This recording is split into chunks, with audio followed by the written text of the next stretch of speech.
ఈ రోజుల్లో ఇలాంటి జరిగితే పొరపాట్లు జరగకుండా చూసుకునే బాధ్యత నా మీద కూడా ఉంది.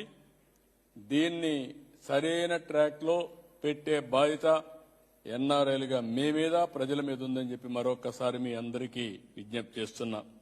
ఆ విషయాలన్నీ మనం మళ్లీ మాట్లాడుకుందాం. ఇక్కడికి వచ్చినప్పుడు నేను మిమ్మల్ని ఒకటే కోరుతున్నా. ఈరోజు ఇక్కడ మన రవి గారు కూడా వీళ్ళు ఒక మాట అన్నారు.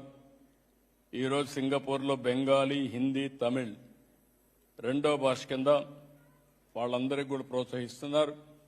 తెలుగు కూడా సెకండ్ లాంగ్వేజ్గా పెడితే బాగుంటుందని తెలుగు వారి కోరిక. 40,000 మంది ఉన్నాం. నేను కూడా టేకప్ చేస్తా. I'm requesting his excellency high commissioner to take up with this issue to Singapore government. I am confident either today or tomorrow they are going to recognize us, and also if necessary Government of India నుంచి కూడా ఈ ప్రభుత్వానికి విజ్ఞప్తి చేస్తామని చెప్పి కూడా నేను మీకు తెలియజేసుకుంటూ ఇప్పుడు నేను